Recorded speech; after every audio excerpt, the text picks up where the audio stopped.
Let's raise the auditorium light a little bit so that we can also see each other.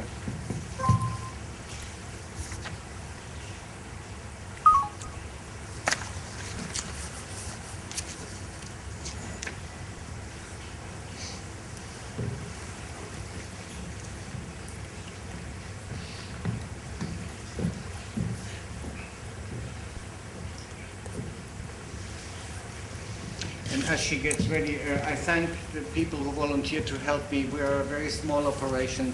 So Tom, thank you for your help on operations. And outside you might have met Jeanette and Isabella.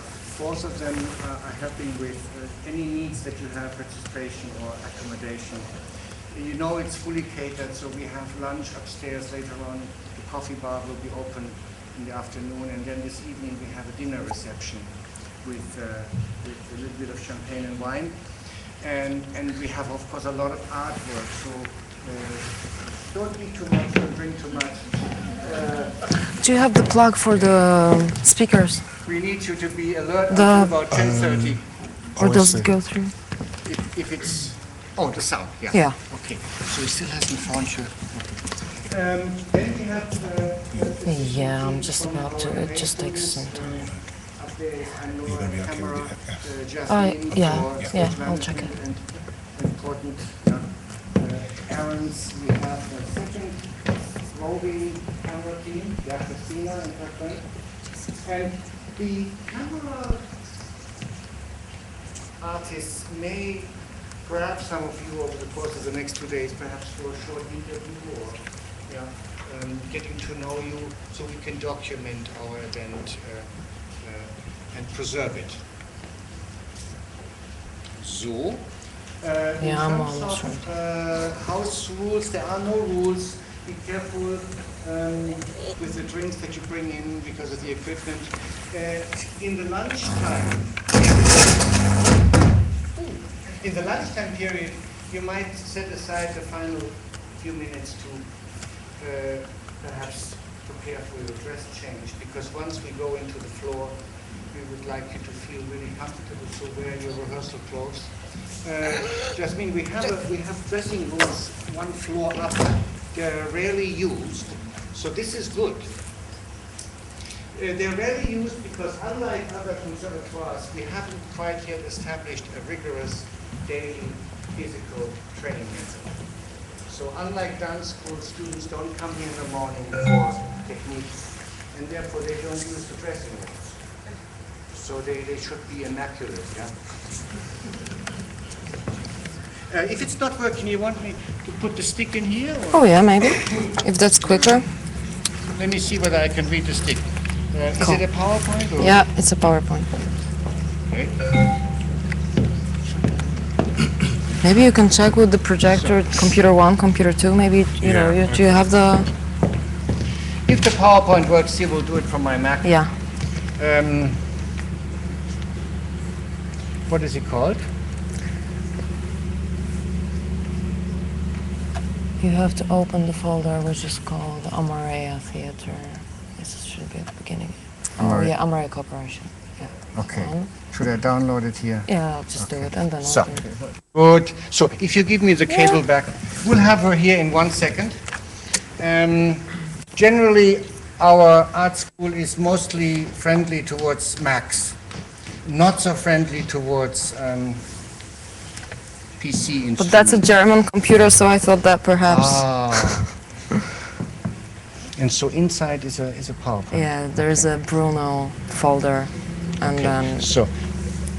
Yeah.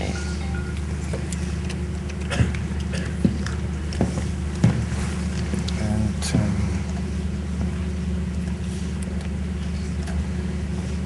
so where did it go?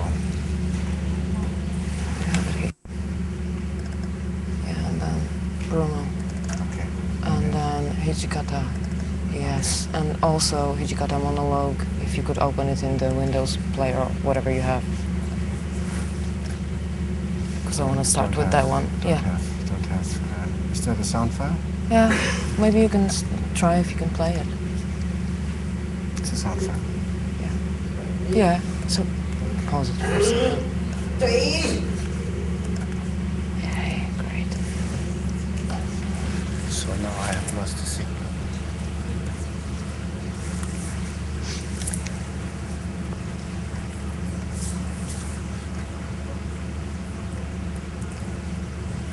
Great, it's not finding us anymore. Source.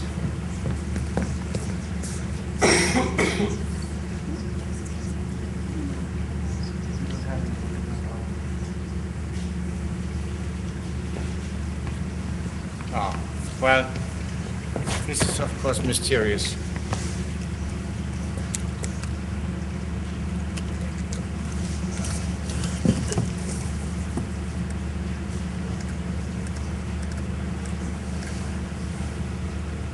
Okay, we lost connection. How is that possible? Sorry about that. Fix this. 捕まえたのに佐藤って畑なのよ。ところちょまにはあっさりとったよ。ジャンジュにだって小さくて俺だって小さかったよ。なんでマスターベーションなんか何も覚えなくてください。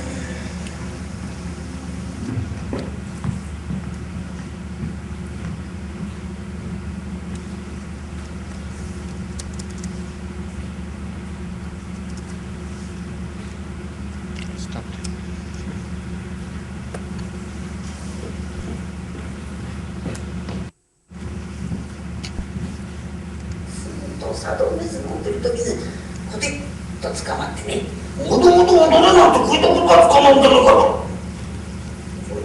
これ東京戦争はまたがってるよ。またがってるから絶対に俺怒ってるわけじゃないんだよ。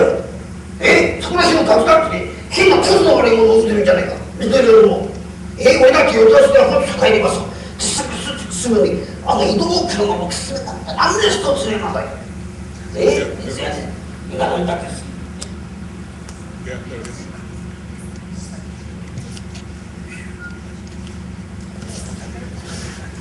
Okay, what we have just heard was a monologue by Hijikata Tatsumi from 1976, and I thought that would be a good correspondence with the ARTAUD monologue that we've heard just in Mr. Steve Dixon's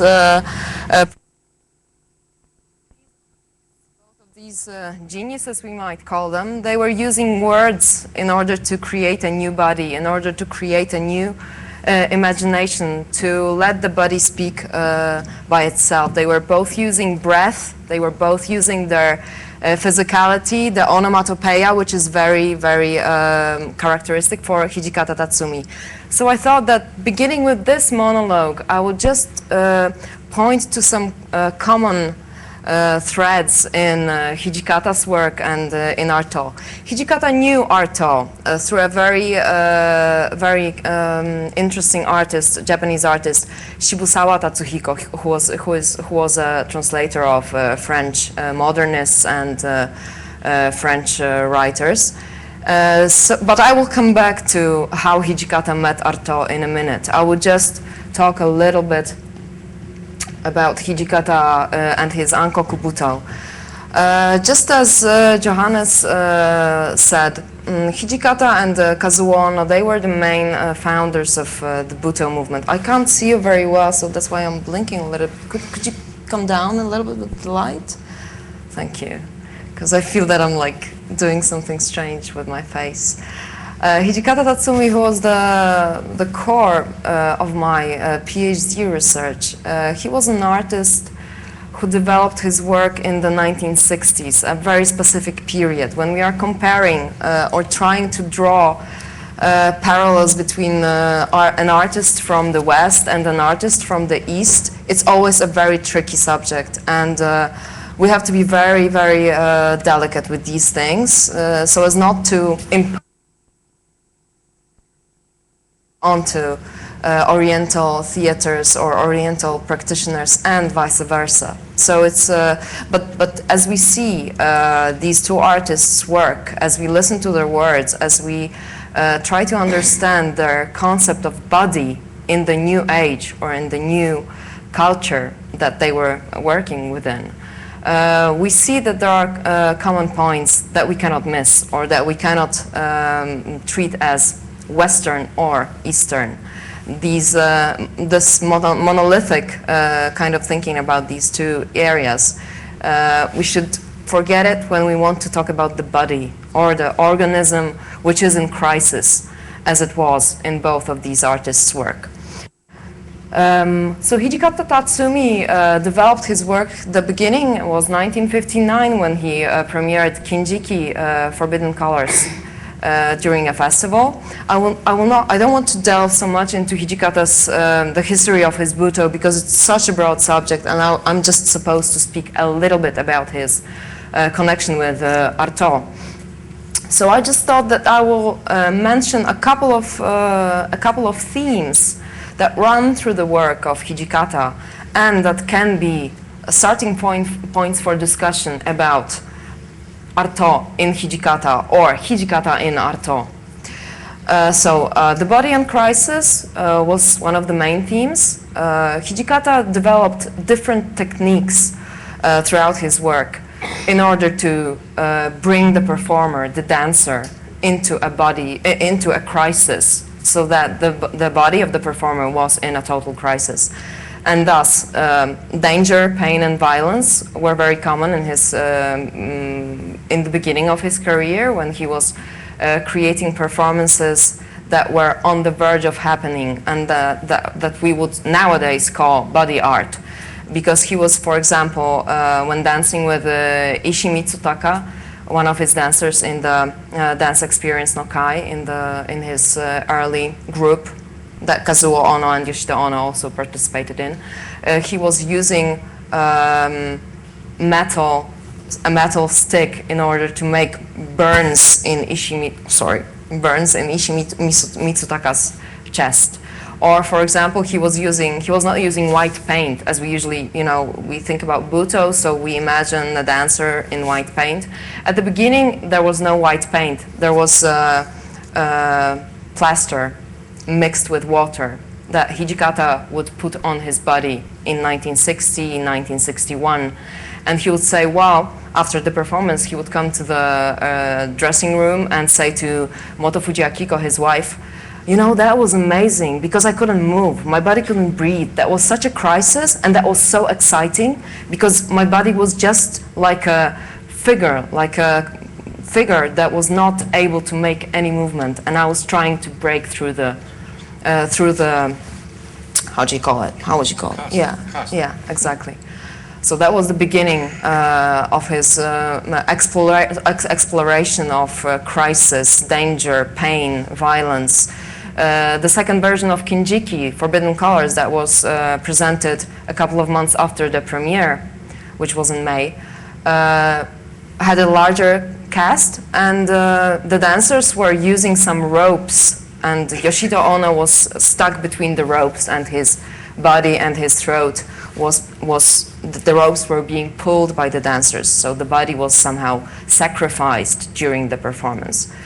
So there are dozens and dozens of examples that I could mention here. I'm just pointing some interesting subjects here. Don't forget that both Hijikata and ARTAUD were very much focused on the experience, on the real physical experience of pain, violence, cruelty. This was not about just speaking, or this was not about an idea that is in the mind. It was more about reconstructing the body, remodeling the body, putting the body in such a situation where it can both experience, both the performer and the audience can experience the pain. That was the cruelty in their art. Hijikata, contrary to ARTAUD, was not a failure. He was a great manager of culture, we can say, from today's perspective. He had a number of nightclubs where his dancers were training and performing naked, and that was his obsession with being watched. So he was training his dancers in the nightclub where the distance between the dancer and the audience was very little, so that the eyes of the witnessing audience were somehow touching the body. You know the famous phrase, no touching, no kissing, no penetration. The penetrating gaze of the audience was the violent gaze that was supposed to influence the body of the performer, put it in a state of tension, in a state of higher awareness of this kind of dialogue between the witness and the performer. This is one of the ways in which Hijikata trained his dancers. Also, of course, not the only method he was using. As I mentioned here, the power of word and image is the most amazing area of Hijikata's work. The Buto Fu that he was creating, the dance instructions or the Buto instructions that he was writing, the poetic language that he was using in his instructions.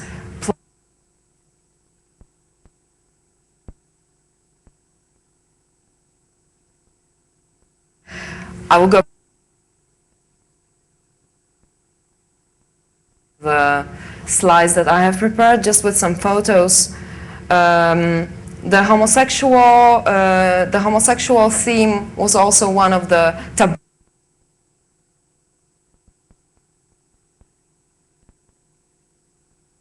mark here, because we know that Japanese culture is very much pro-homosexuality since Edo era. So when speaking about homosexuality as being a taboo subject, we have to somehow remember about this acceptance of homosexuality in Japan.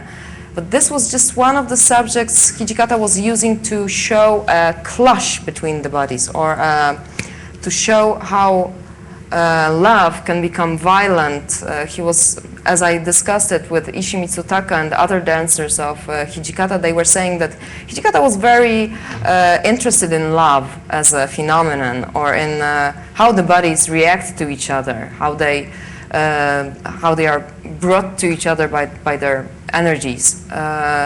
In one of the last performances, he was creating with the newcomers in his studio. In 1985, he was very interested in lesbian couples, or bringing two female dancers together. Rebecca Woodford, who is here, she knows Hino Hiruko, a dancer from Kaitaisha, or a performer from Kaitaisha company. Hiruko told me that she was dancing in one of these lesbian couple duets. And Hijikata gave her a theme.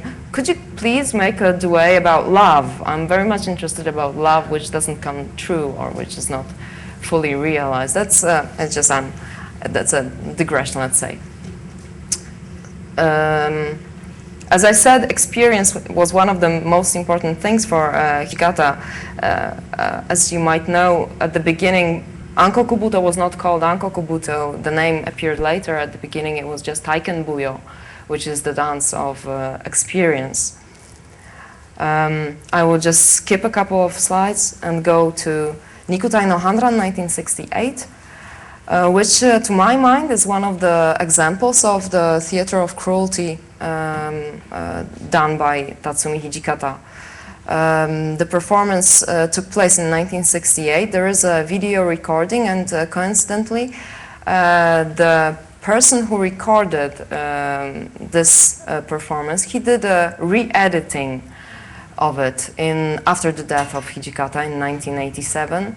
And to a mute film, he added nothing else but ARTAUD's monologue, because he thought that to have done with the judgment of God, the screams and the improvised words of ARTAUD would fit very well with the re-edited version of Nikutai no Hanran, The Revolt of the Body.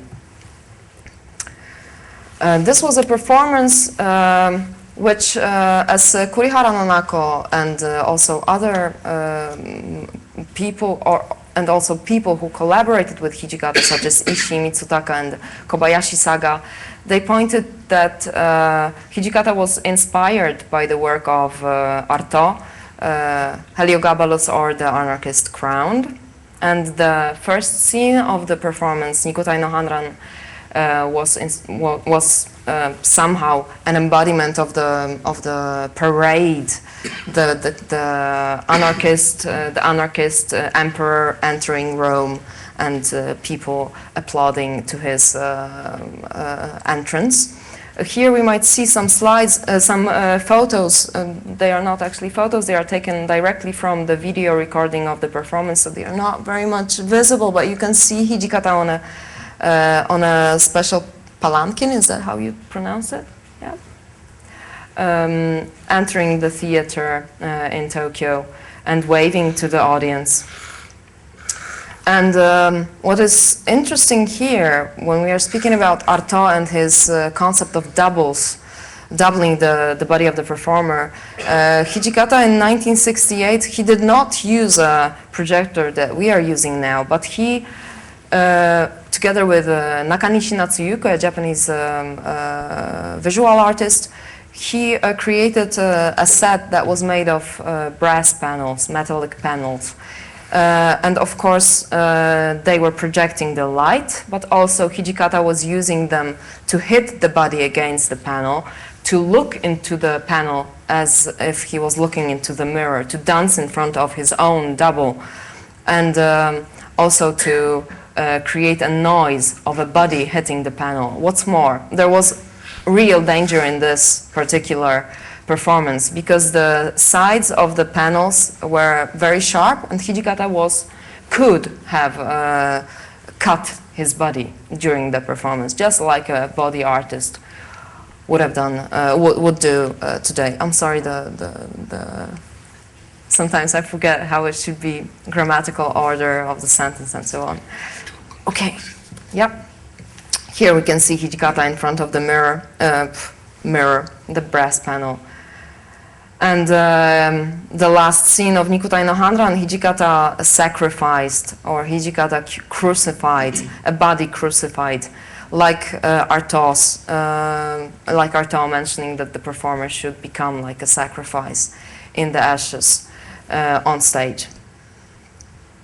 And facts. In 1965, the translation and its double by Shibusawa Tatsuhiko, translated by Shibusawa, appeared in Japan. Of course, Shibusawa is the best friend of Hijikata, definitely presented this work to Hijikata. In '68, inspired by the work of ARTAUD, also translated by Shibusawa.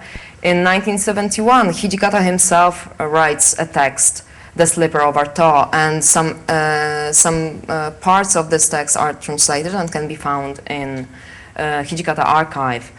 And in 1984, when working with Min Tanaka, Hijikata is using the recording of To Have Done with the Judgment of God, which he received from Uno Kunichi.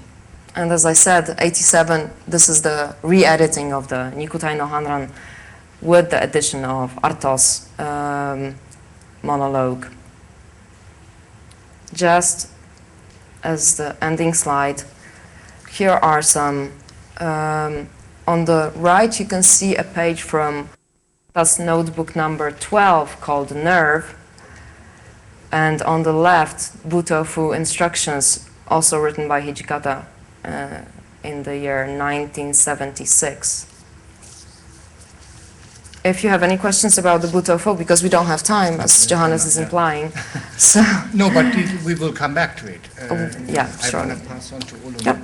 Thank you so much. Thank and you. We do.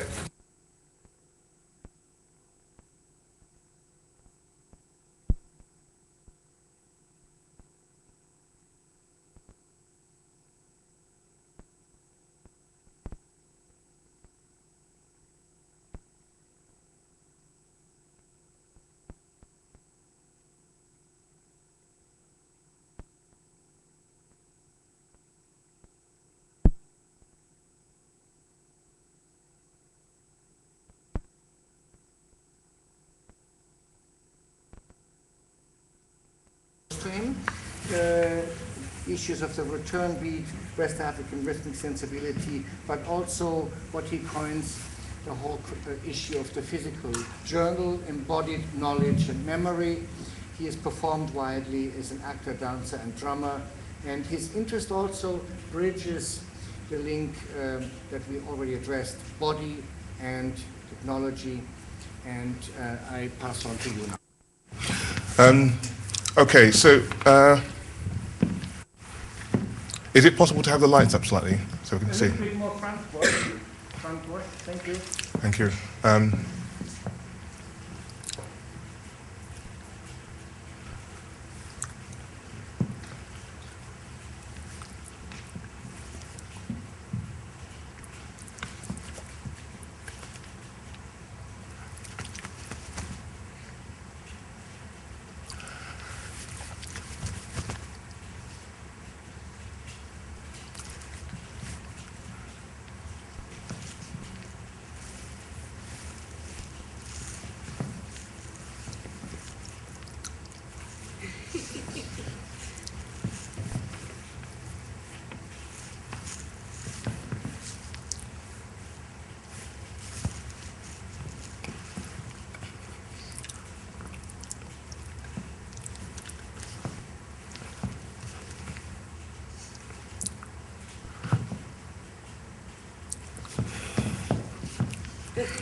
Can you hear me now? Okay. What I want to talk about now is very, very briefly, because we've had quite a lot on there, is to do with the physical journal, embodied memory, embodied knowledge, and embodied memory.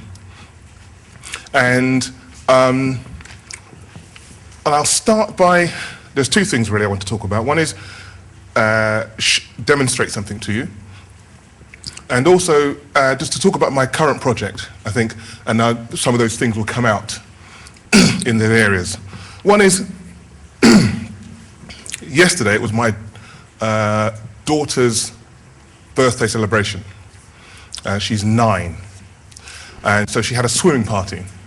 And I've been doing quite a lot with my her friends over the years, and now I'm like this kind of performance jukebox for the children.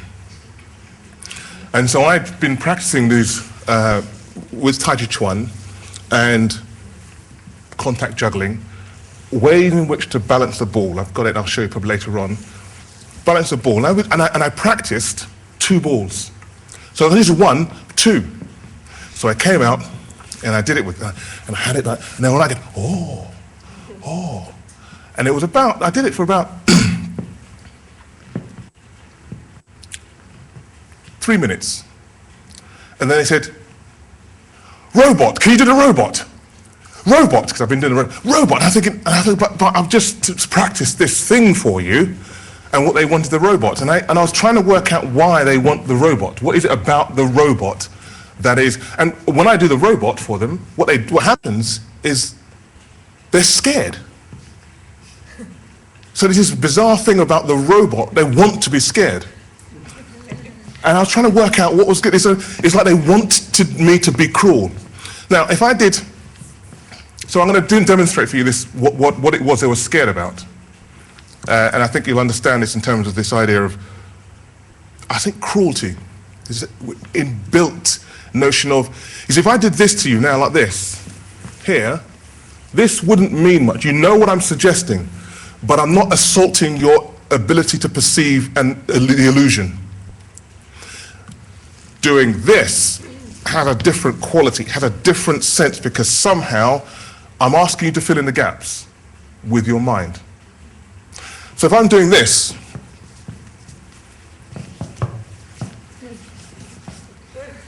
okay, you kind of know what I'm saying, but it doesn't disturb you because you can still see my humanity.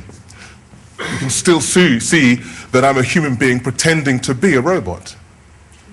But if I was to transform into a robot now, to transform,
Something else happens.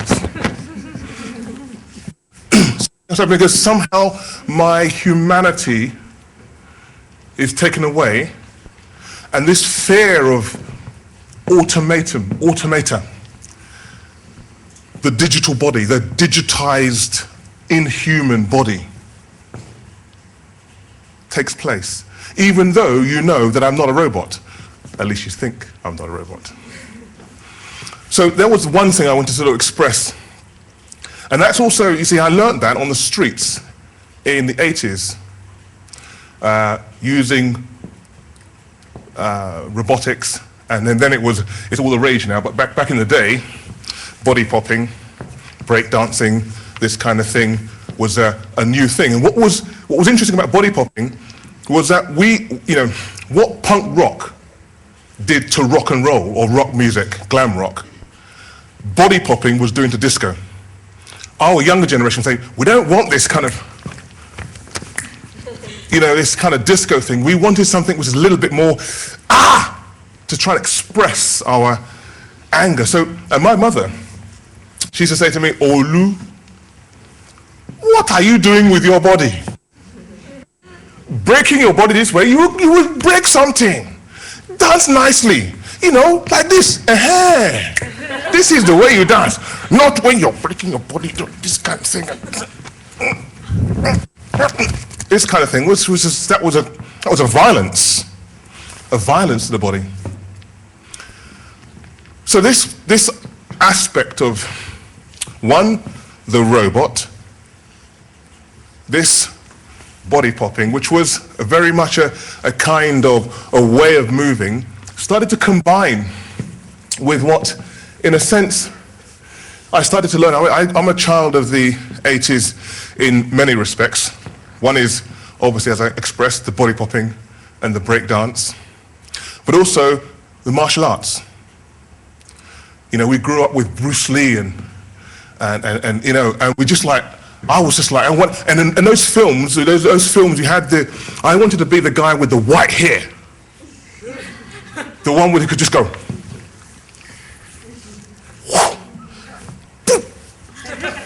It had kind of some magic power with the body that can do stuff.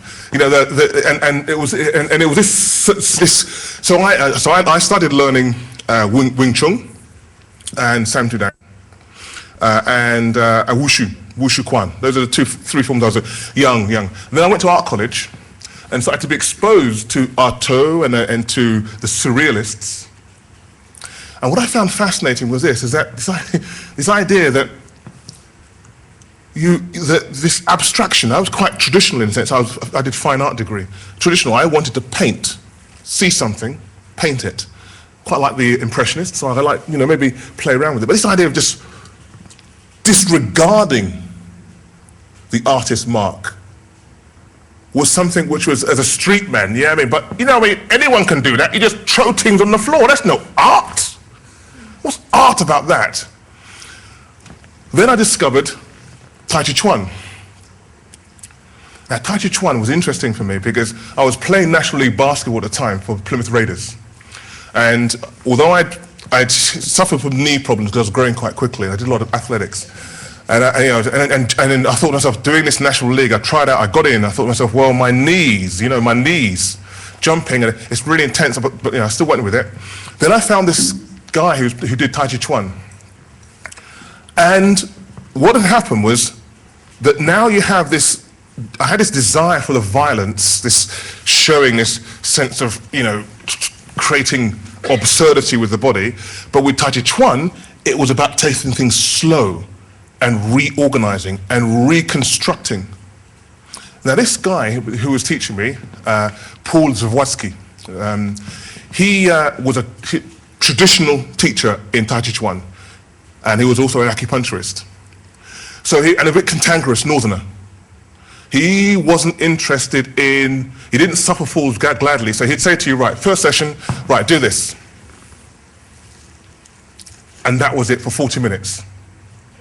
So of course a lot of my friends said, I'm not doing this, I want to learn it straight away. And I was like, but I could see, because of my own martial arts, that he possessed something that was very, very important. He had that, he moved like those guys with the white hair in the movies. He moved. I thought he could do it, So I wanted to learn, so I suffered it. And I'm glad, because 3 months after working with this Tai Chi Chuan master, I threw away my knee bands and actually upped my training. And what I learned very quickly was that I had to intervene with my habit. I had to, my habitual way of standing and being. So it was like I had to rewrite my physical journal.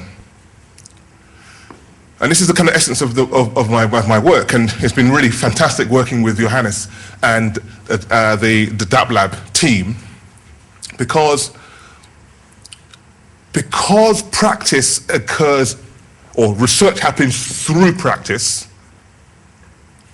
It made sense with the kind of work that I've been doing in terms of the physical journal, because we know that what we do is we build in habit, and our conscious brain is the last bit of our, a very small part of our brain, but it's like, it has an idea, doesn't it? It has an idea, and we think we've had the idea. Actually, all that's happened is that our subconscious has handed it over to the conscious brain and said, here you are, and this subconscious has been building up over years, and it's gone boom, and you're going, I've got an idea. Actually, it's late in the day. So a lot of our decision-making processes are happening way, way below in our embodied knowledge.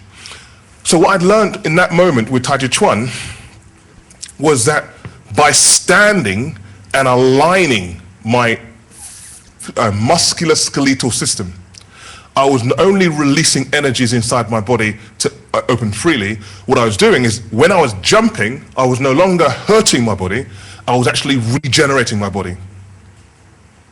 And touch wood, I haven't had any problems since as a result of that. And I still play basketball now, in sort of, only for fun now, not National League. So Tai Chi Chuan, and this is what is interesting with coming with the Eastern, the working with Oikawa, who has a system which is much more, or his idea, his interpretation of ARTAUD is much more about the regeneration of the body.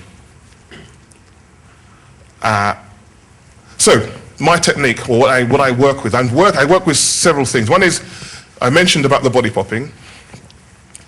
Then the Tai Chi Chuan, which brings in this restructuring. There's a saying in the form where you have to destroy the form. Each time you recreate, each time you practice, if you practice, or if you repeat, you're not practicing. You have to destroy what you've done before and then recreate it from first principles. And it's in the slow process of recreating the first principles that you can intervene. So you slow it down for your consciousness to be, because somebody said the conscious brain is a bit like a drunken monkey pursued by a horde of bees. It's slow, and it's going from one thing to the other. So actually slowing things down to tame the brain, or the consciousness, to say, okay, I'm here. And then it has an opposite effect of relaxing and meditating at the same time. So, so Tai Chi Chuan, body popping, and then the other side is the return beat, which is where Johannes mentioned it earlier on about the return beat is rhythmic sensibility of sub-Saharan Africa, specifically Yoruba. My parents are from Nigeria, and particularly Nigeria, with Yoruba peoples. So it will be bata,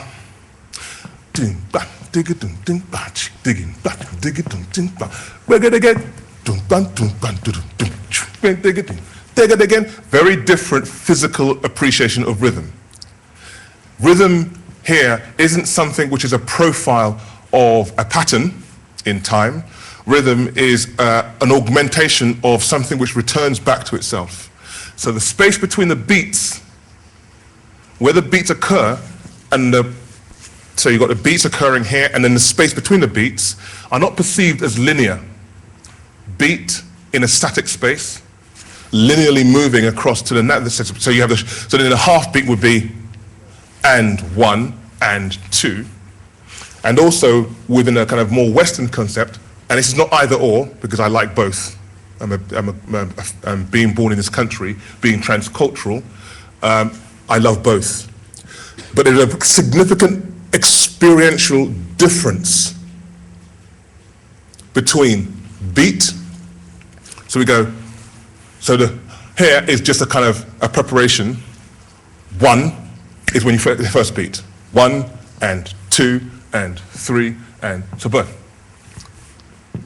So the shortest distance is what you're looking for to get to the next beat, because space and time, even though philosophers have talked about space and time as non-linear, essentially we experience it as a linear static space. In Yoruba concept, there's no such thing.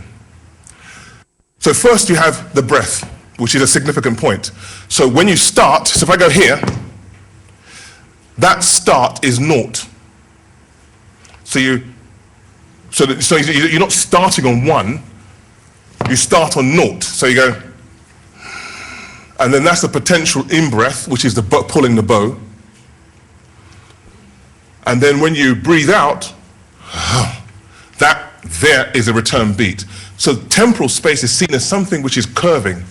Now, of course, that then thinks, well, if it's curving back like this, circling back, then what you have is a situation where time and space is seen as something which is static.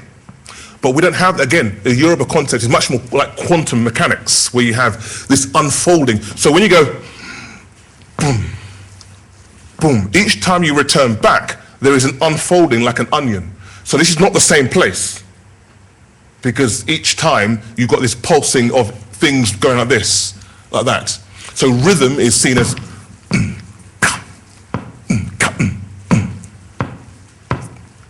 and in rock music it's called the backbeat, but essentially it's the return beat, doom, doom. So then the return beat, which you have this kind of, so you get this kind of cohesion of rhythm which comes from. So what I wanted to do, and this is what we've been playing around with, is combine those things as a kind of a way of intervening and fragmenting and dislocating those movement fragments.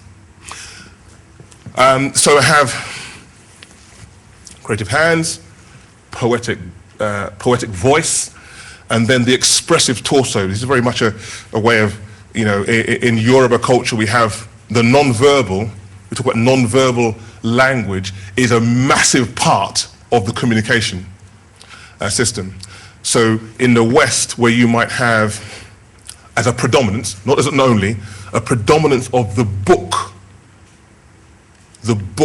as the place where knowledge occurs. I'm not saying it's the only one, I'm just saying the predominance. And in one would say that in the East, the predominance where knowledge occurs is in meditation. Of course, there's writing and there's other things, but meditation and almost like non-thinking. In Africa, is dance. And not dance in terms of where you hold the body in a particular cultural form or class form. Is dance, how you dance, So going to a party, you don't go to a party and say, oh, that's all right, I won't dance. Fine. That's an insult. What do you mean you don't dance? Can you stand? Can you walk? You mean you don't want to dance? Not wanting to dance means you don't want to celebrate with me. Do you see what I mean? Now, of course, you can see I have a problem with English culture, British culture. It's like, it's not I don't want to dance with you, but I don't do that. So you have this kind of uncomfortability thing here. Whereas they say, no, don't put yourself and dance. We're not going to judge you. Put your judging in your European things. Leave yourself to do this thing. So these are the cultural clashes that occur. So what do? So I've created this way of moving, which now plays with these qualities of robotics, body popping, but in a sense to dislocate it. So I'm bringing in, this is I suppose where the Western discourse comes in, the poetic voice, and the surrealist notion of intervening by doing violence to your own sense of cohesion. So you slightly put yourself out of balance. So that's where I'm at the moment. So I'm doing a piece, and I'll just finish off very quickly. I'm doing a piece at the moment which is called the ARTAUD's Broken Memory. This is my latest piece. I did it here as a kind of tester in the conference last year. And this is the kind of premise of it, and I'll finish here. The premise is this. It's a Second Life character. The Second Life character is Lock Weatherwax. Lock comes from the street term, which I used to be called the Duke of Lock, hence the kind of cunt. So Lock Weatherwax is the character so it's my Second Life character. So I thought, as a Second Life character, what happens if that Second Life character wants to come out? Wants to come out of the computer, where would it go? It can't go anywhere else apart from back into me. So then there's a kind of a refraction. So and it comes out and it's here. And what does that mean to try and explore some kind of digitized body that is a refraction of yourself? And that's the premise of and that's probably for another time. But anyway, thank you very much. I hope that's been Thank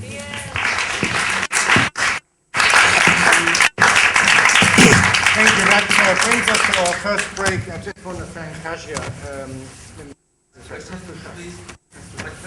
Yeah, Pastor Jacques, Olu, Taiwo, thank you very much. Quick question. One question. Sorry, I'm pretty naive again. Are you somehow the opposite of ARTAUD? No.